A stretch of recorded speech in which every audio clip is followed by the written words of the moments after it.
The rationale is that the Town Council voted in the affirmative on the bifurcated item 2010-158, amended to submit a petition to the General Court of the Commonwealth authorizing a special act to establish a sewer construction fund and authorizing the receipts from meals tax under MGL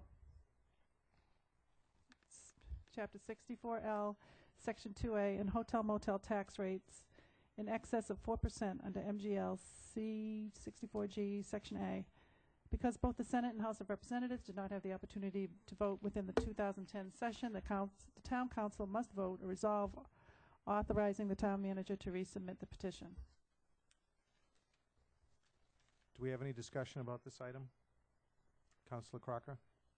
Thank you, Mr. President. In light of recent information in the paper regarding a national program for funding sewers, I guess I would like to have an understanding, if I could, through our finance department, whether or not by collecting funds we may be jeopardizing our ability to get federal funds. And what, you know, we're talking about some major change federally, which we've all been screaming for years.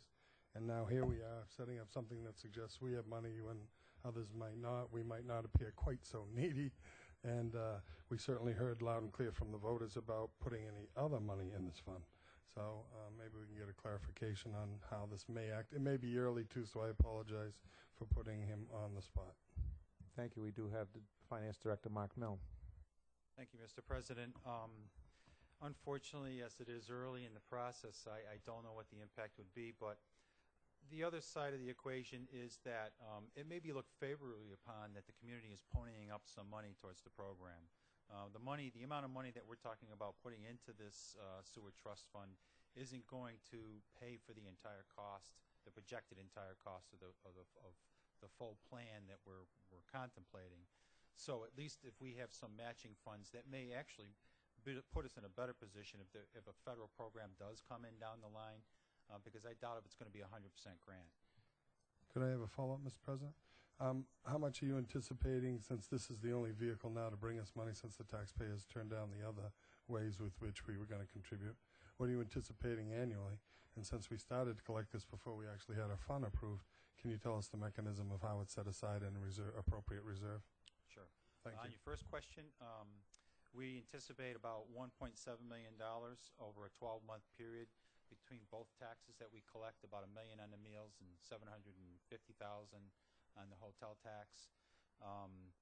And currently, the mechanism is that it's general fund revenue, and we have it set up so that it goes into a separate, unique revenue account, so we can track it on an annual basis.